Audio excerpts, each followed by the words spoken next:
Hello. How are you doing? I'm so well. I can say good personally, but I think as I discussed with you, um, there is some family stuff going on. So I'm just, yeah.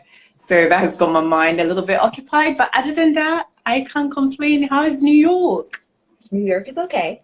I'm doing Yeah. all right. I'm surviving. One Yes. day Yes. off We talk Friday. about that. We'll talk about that. We will. We will talk about that. So, hello, good morning. Hi. Thank you all for joining. I'm so excited for this conversation to happen. Sure. Not because I have a science background and I've worked in health and I've transitioned into entrepreneurship. So it's so nice to have someone with STEM's background who is actually a practicing clinician and really in this fashion space because you don't often find us more so persons of color, black women, Yes.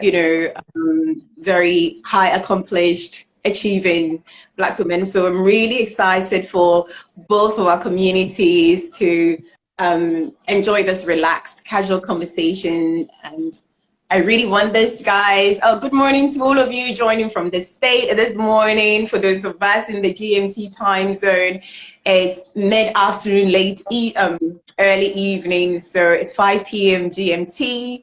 Thank you to everyone joining us. It would be so nice to know where you're all joining us from as well. Yeah.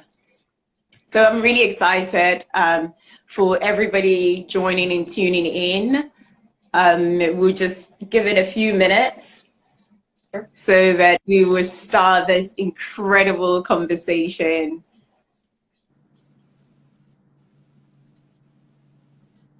It is early morning for you. Are you going to go to the hospital soon or is this your day off? No, this is my day off, so I do not have to go in today. It's nice to have a day Oh, brilliant, brilliant, brilliant, brilliant. Hello, ATL folks. Good off. afternoon. Hi, Bunch Life.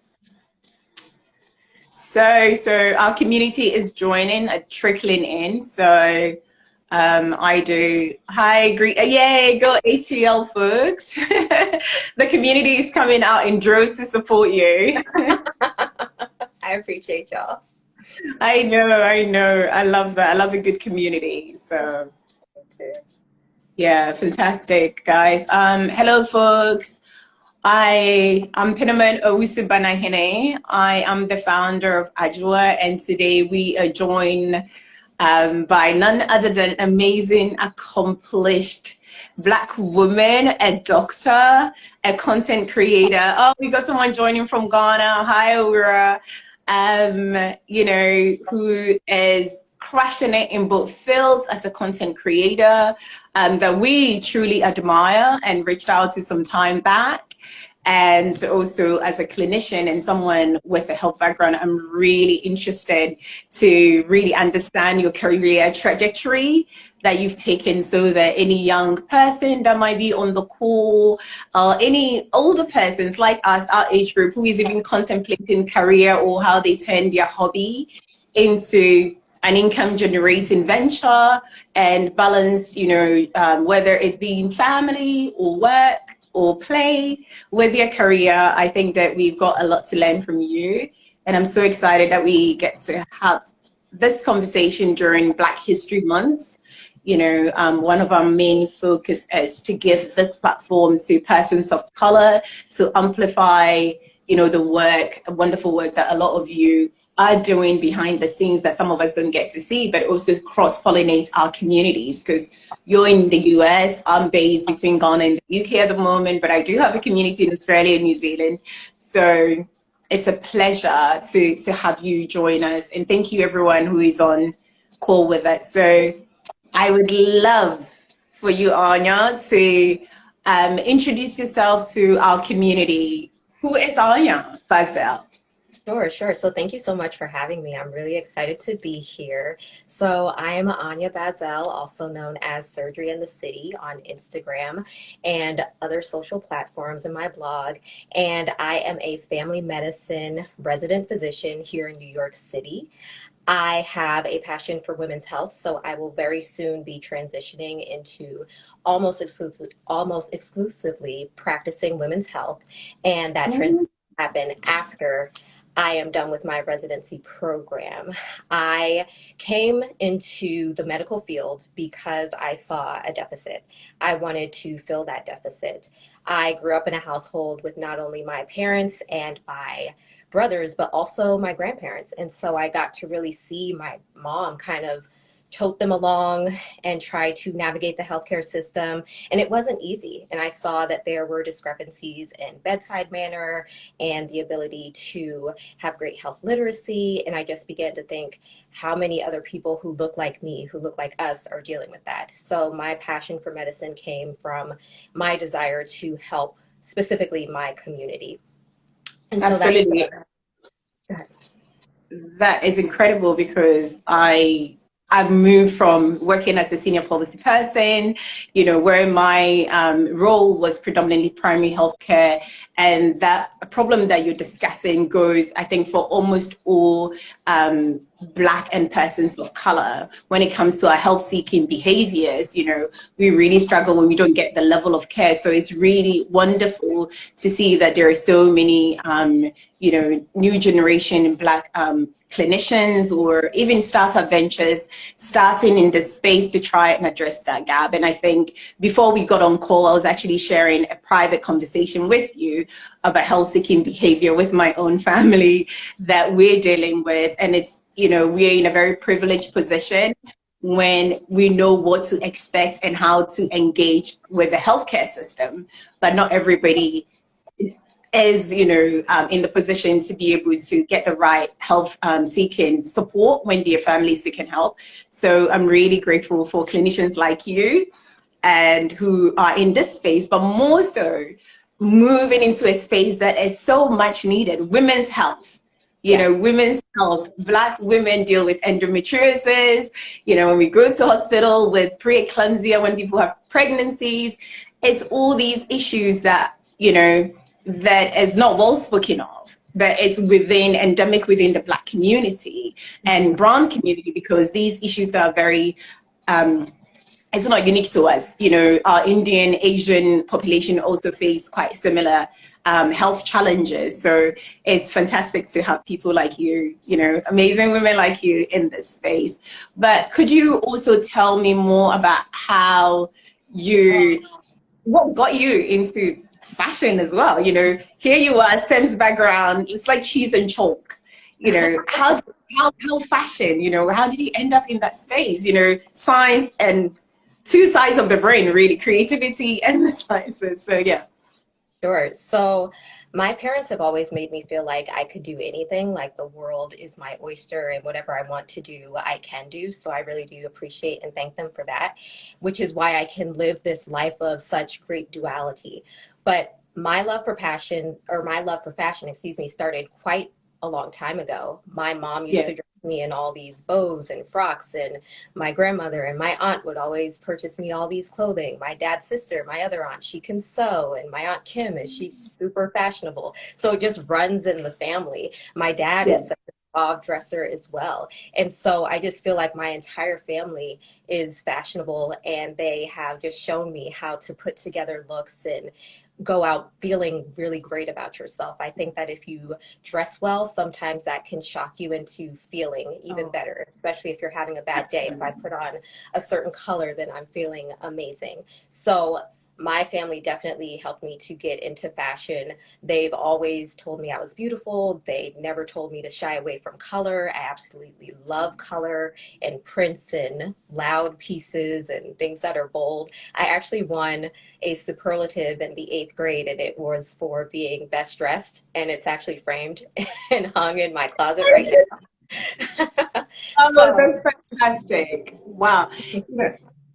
I think you're so blessed because this positive kind of messaging is not something that you often hear from Black families that, where your parents have really been so influential in your choices in life, where they've allowed you to explore your full self. Like you and I have a lot of similarities because my dad is like, he is science, like tech person. He worked with IBM, EDS, early days when they were winding things with their hands. And not for once, when I told him I wanted to go into medicine and become a pediatrician, I think he was oddly the only Black father who said, do you really want to do medicine? There are so many other career paths. Like never ever said, "Oh, you have to." He knew I was smart, so I could do anything. And it's so refreshing to hear these kind of conversations. So, mom and dad, thank you so much for allowing Anya to kind of live her full self. But I think one thing that I really want to touch on is the fact that you've even held on to that little plaque that you had and you framed it. Yes. Yes, I absolutely did. That day I won Best Algebra 2 student, but I was so elated about the fashion piece. I've always felt like I was an artist at heart. I was that kid in high school who was sneaking off during lunch to finish a pot or to finish a painting or to develop some photos in the dark room. And that was just my life. And I wanted to do medicine and I was passionate about it, but I really, junior year in high school, kept on thinking, how can I be an artist and a physician? How can I do clinical medicine and still do art? And at that time, influencer marketing did not exist. And I'm so Yeah. grateful that the field does now because now I can do both. I can have a platform to talk about both. And I can show people that physicians are not one dimensional. Whatever field you go into, you do not have to be one dimensional. And I'm really proud of that.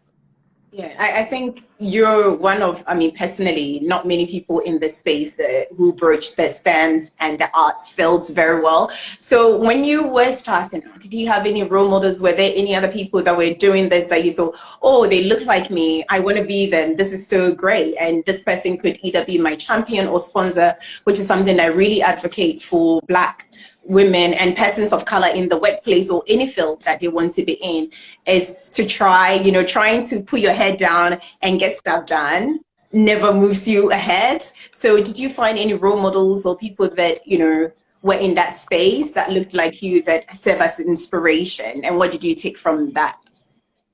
I honestly did not at the time when I got started. I got started back in second year of medical school when I desperately needed a creative outlet. And I didn't see anyone in this space talking about both medicine and fashion. I think that there was a heightened sense of Black female physicians on social media when there was the pass the mic, what was it? I believe it was a pass the mic challenge. And Right.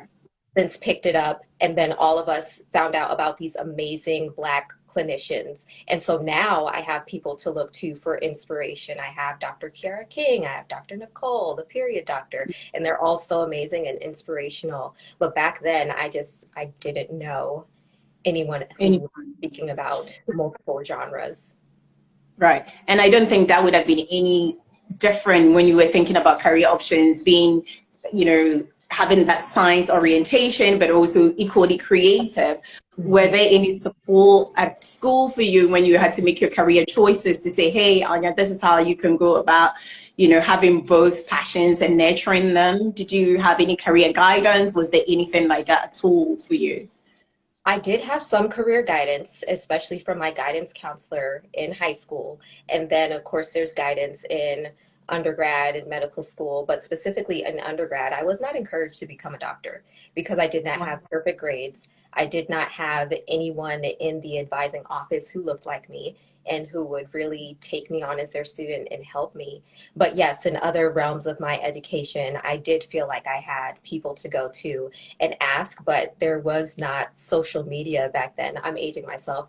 I'm a millennial, and I still remember a time when we did not have social media. We barely had devices.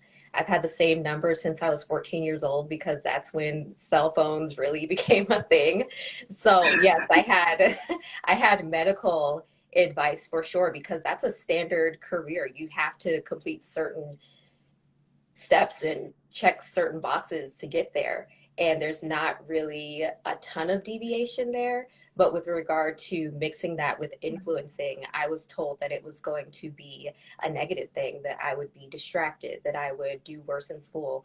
But once I had that balance back, once I had my art and my schoolwork back, that's when I started to do better in school, to be Right. honest. Wow, that's really incredible because as you were talking, I was like, oh my God, this is really interesting. But you know, here she is doing amazingly well, but she's talking about not perfect grades. So I had my primary and secondary education in Ghana. I went to girls' school. Shout out to Yes and to Girls. It's very competitive. You have to have like straight 6 1s or A's, and then you have to have, like back then, perfect 12. If you wanted to go to any of the tier 1 schools to do medicine, you had to have, your minimum would be like, let's say straight 1s out of the 12 subjects, and get 6, aggregate 6 or 10 to be able to get a STEM course, right? So here you are saying that, well, I didn't have the perfect score, but you had to work hard. So how did you take that initiative to say, this is my passion, I really want to be a doctor, but here it is that I have this obstacle that I don't have the perfect grades. How did you overcome it? Because we have so many young people, or even older people, who are navigating different situations in their lives at this moment, whether career change or whatever, and they feel, I'm not up to it, or I'm not qualified enough, or I don't have that skill set, requisite skill set to be able to go into this field.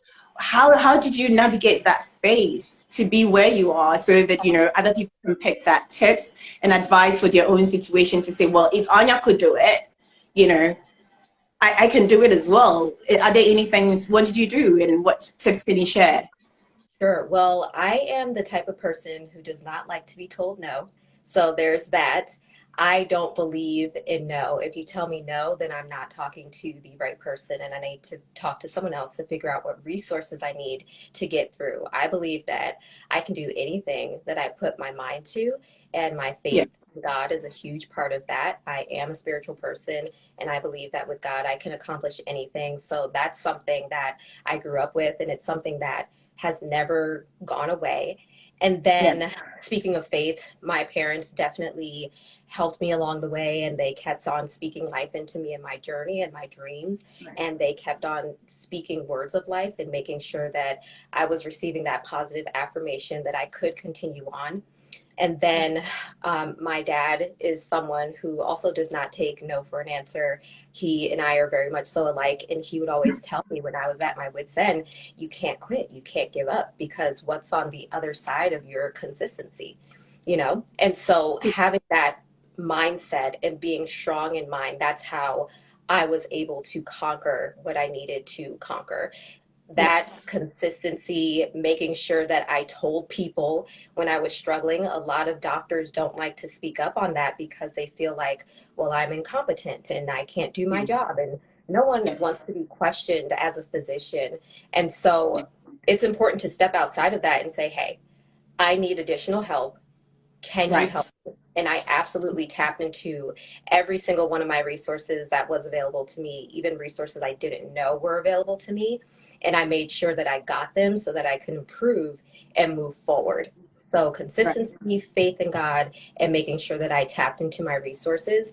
And again, my family was just so wonderful the entire time. When I was broke, when I needed food, when I needed an encouraging word, they were just there for every single part of that. My church family, my friends, they were just absolutely excellent. So tapping into your Nice. community is important as well. So a good support system, and really, pursuing that heart call and not taking no for answer, but reaching out to people who would be able to assist you in navigating the space that you're in. But also, I think you really touch on the power of words and people speaking positively into your life. Your parents have been very instrumental in shaping you. So, not everybody might have that kind of support. So guys, reach out, your chosen families, your church, your community, I think that's really essential. One thing that I really want to touch on is your work in being in the influencer space as well.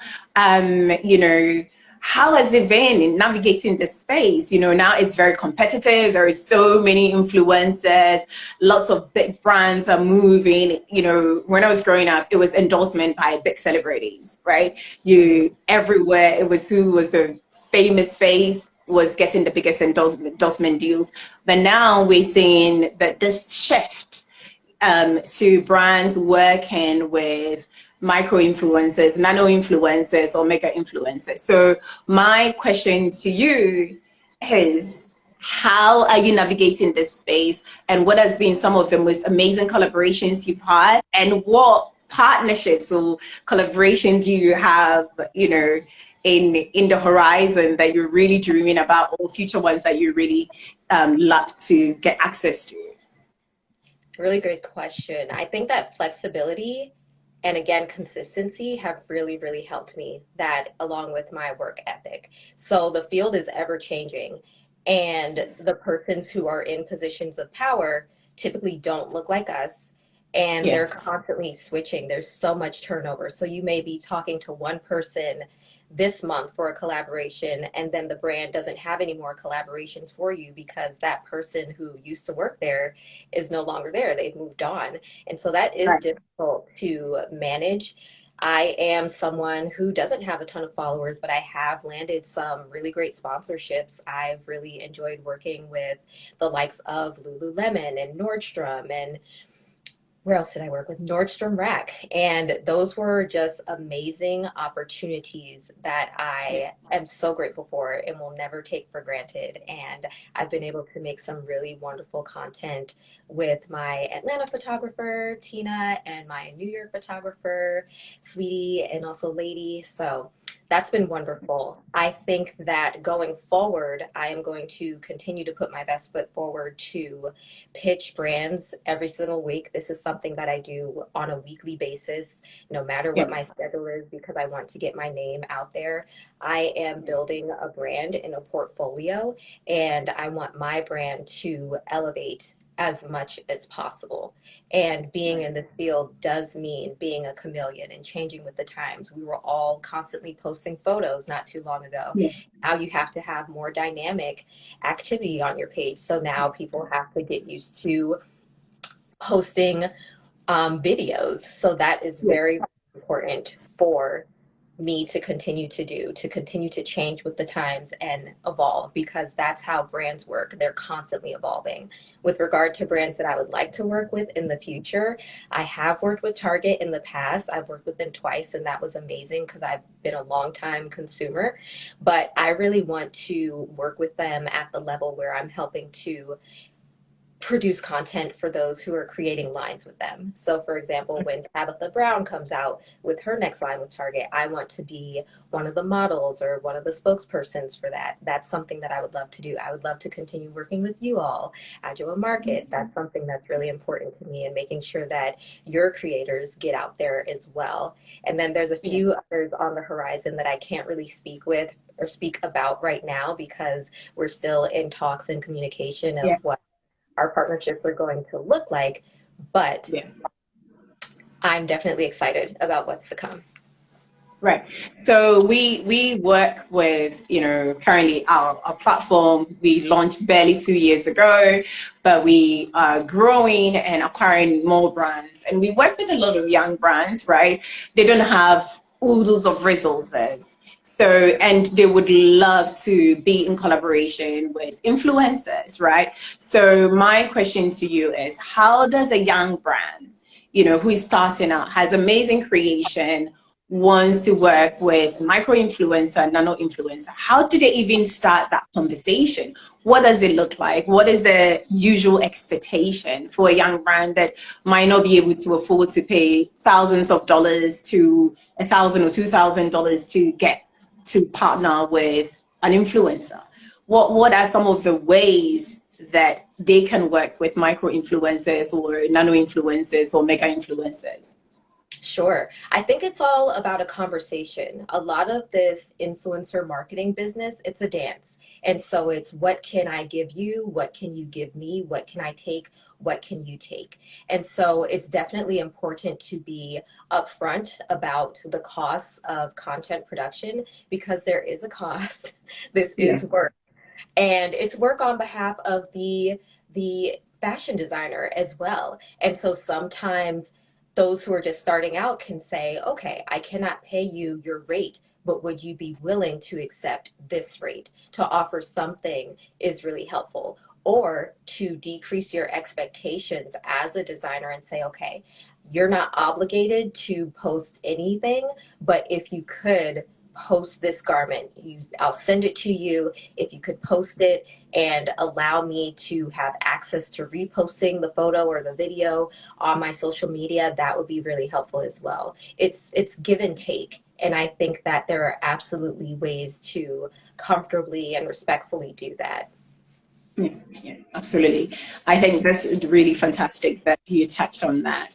I would segue into something else, but before I do, I just wanted to ask, like, is there any light that you can shed on trends that we can expect in terms of, the power of micro influencers? Because, there is this whole new conversation going on about de-influencing, but also, whether in relation to mega big celebrities and stuff like that. So where do you see micro influencers, the role in the fashion landscape, in particular, the role of micro influencers in working with up and coming brands or platforms that are looking to shift, challenge the status quo? Essentially, we're all talking about sustainability.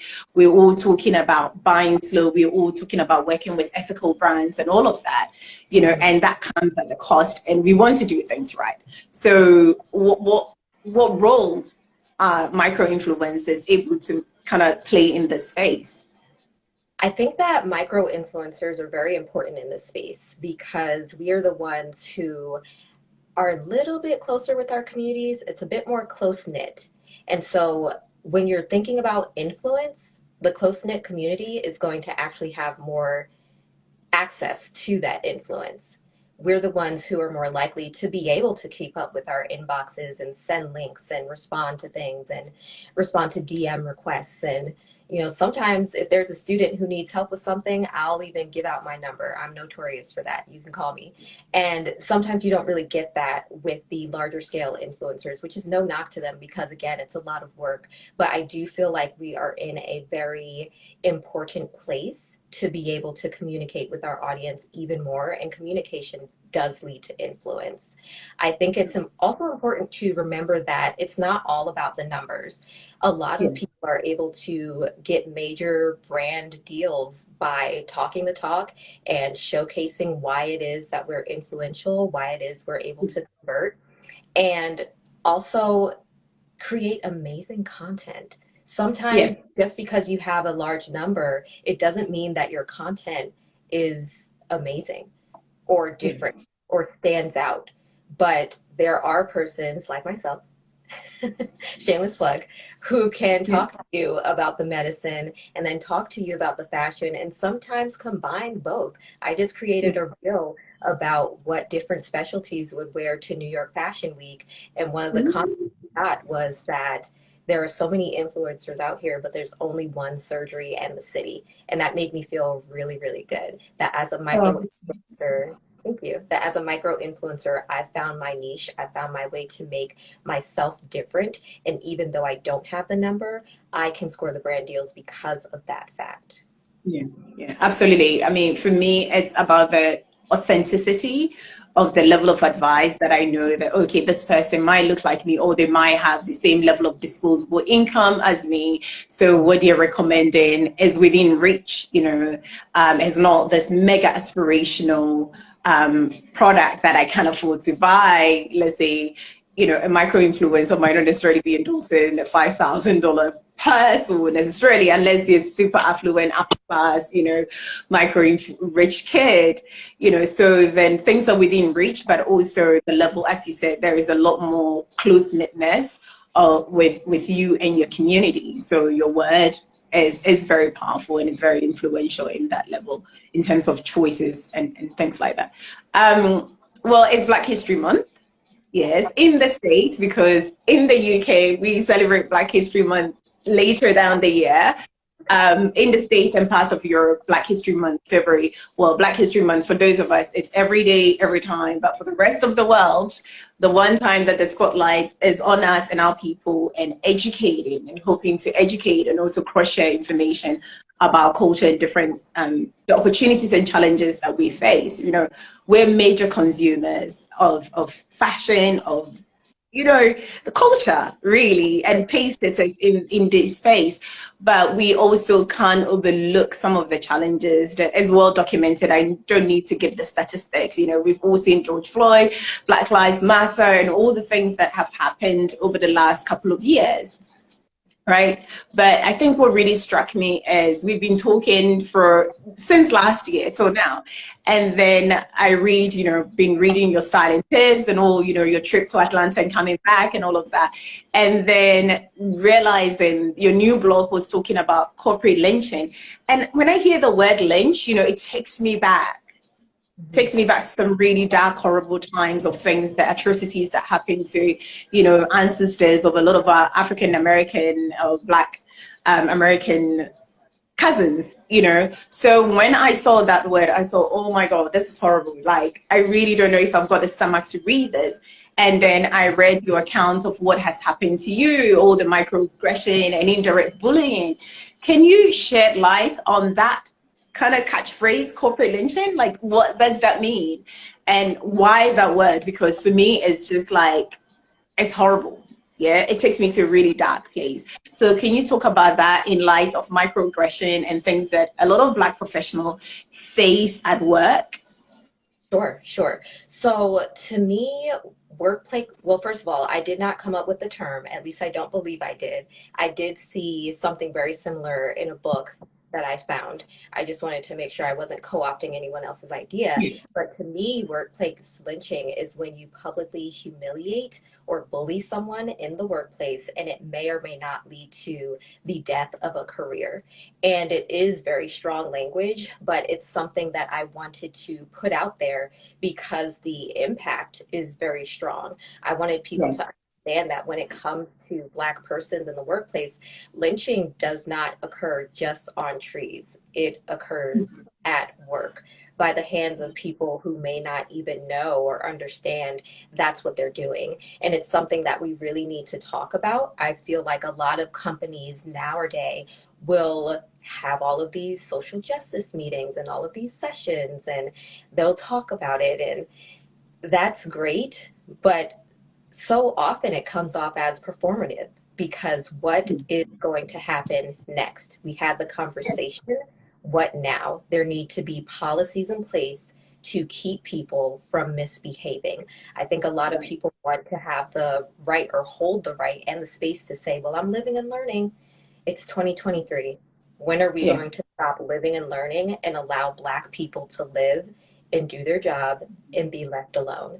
And so that blog post was about that. I have experienced microaggressions since moving to New York, which is very unfortunate.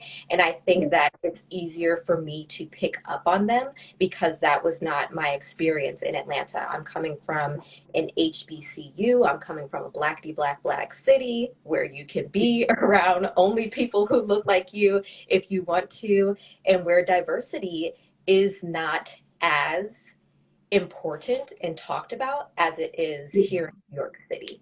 And so that just opens people who look like us up to more microaggressions. And so I definitely wanted to highlight that and shed light on the fact that those who are experiencing them are not alone. And then I also wanted to include some resources at the bottom of my blog post for those who are actually interested in doing some change.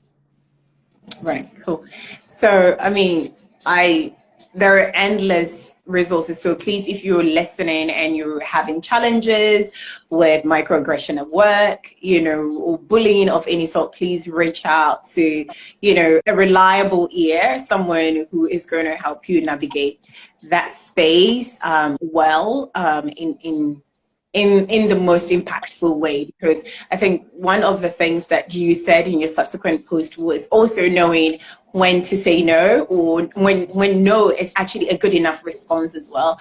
I am a big believer in speaking up, for injustices, but it does get overwhelming. Like you said, you can't always be the one at the forefront, constantly fighting and taking the battle on. Sometimes no in itself is a good answer, but I think that when we see injustices that is so overt, it's almost hard not to confront it and not speak out. And I think that in speaking out as well, we're able to cause change. And I'm glad that, the policy did not take effect with you, and that other clinicians also stood up for you as well. So I'm really excited. So I mean, before we wrap up and before we let you go and enjoy your day off, which you rightfully so deserved after all the lives that you've been saving and supporting, I want to know, like, what's on the horizon for you in terms of working and supporting more persons of color, more young brands,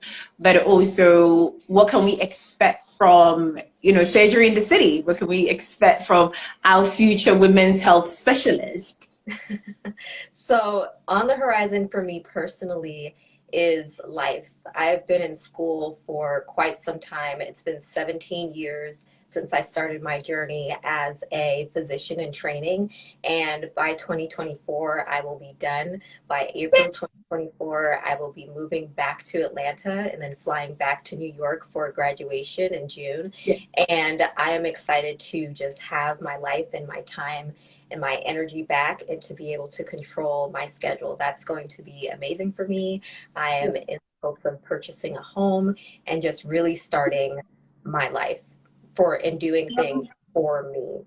On the horizon for me professionally is becoming an almost exclusive women's health practitioner. So making sure that I'm setting myself up to practice low risk obstetrics. I'm also going to be doing procedures, GYN, outpatient care. I want to have a leadership and mentorship arm for my students who struggle with standardized exams. I constantly have students reaching out to me, and I want to have a more standard way of keeping up with them. I want to be more organized in that feat and make sure that we can touch base and make sure that everything is going well for them. And I also want to establish a scholarship fund. So when I was in medical school and I failed step one, they took away my financial aid and my parents had to pay all of my bills for an entire year, which I am so grateful for. But there are so many people who don't have that kind of setup. And so I want to make sure that I can establish a scholarship for persons like that who find themselves in that situation.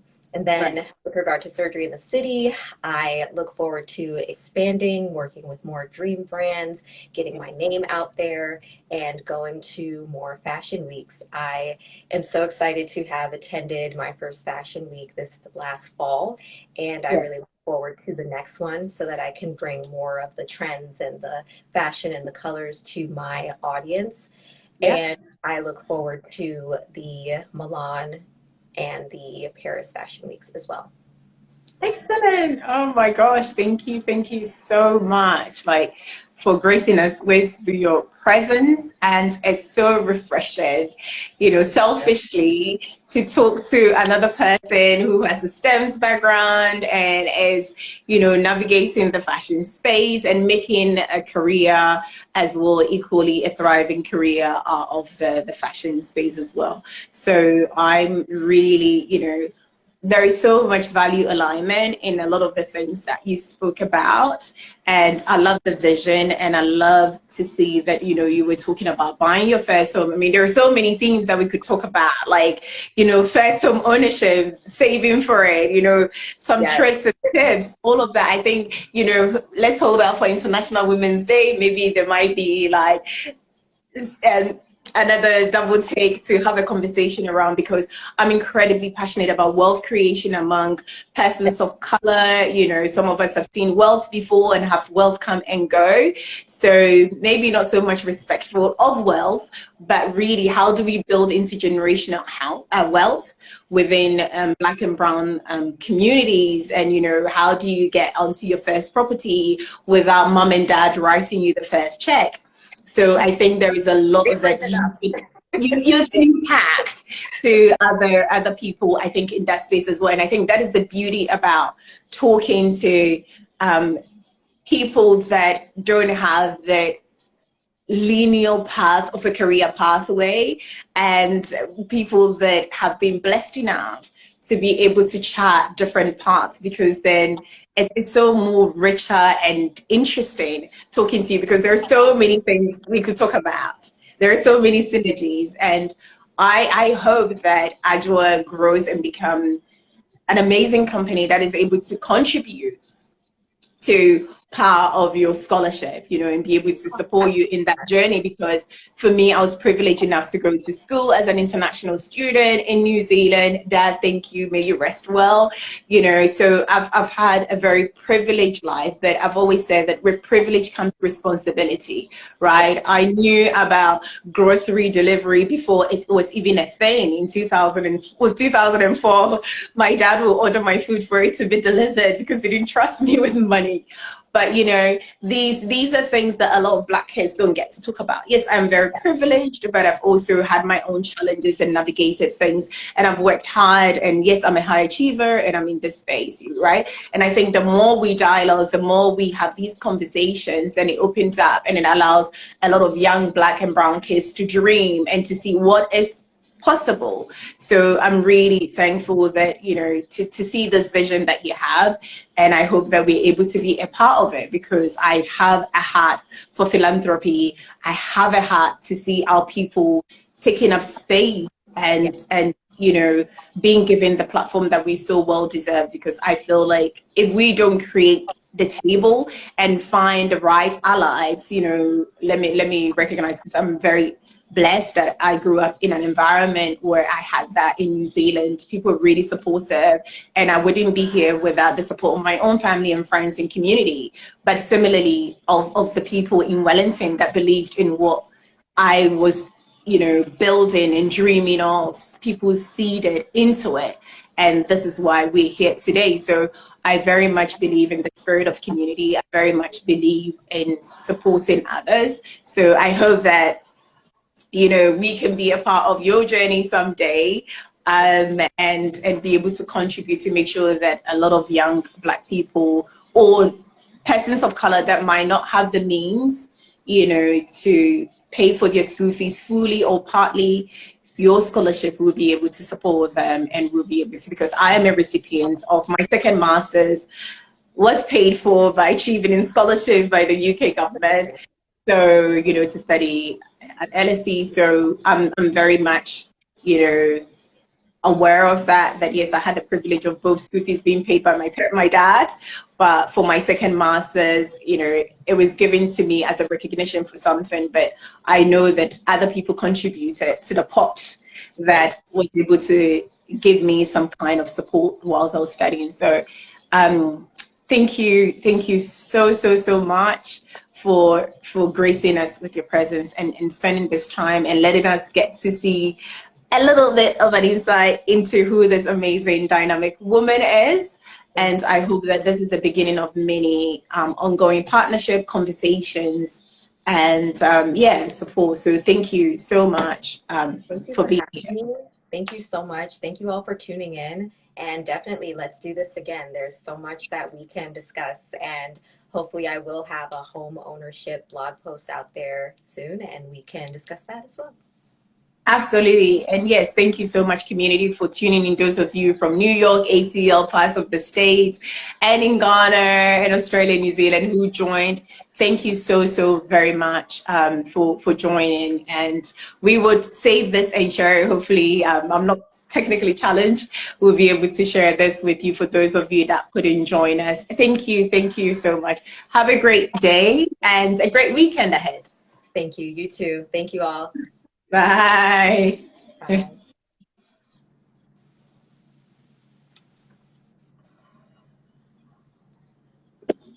I wonder if you have to save it before I leave. I won't leave yet. Oh, okay. Save. Hang on.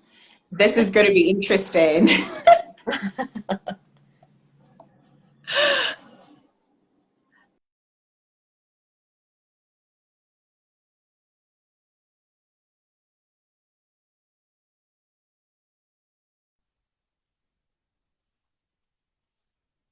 Uh-oh. I Let me don't, see. let me see if I can share it to you.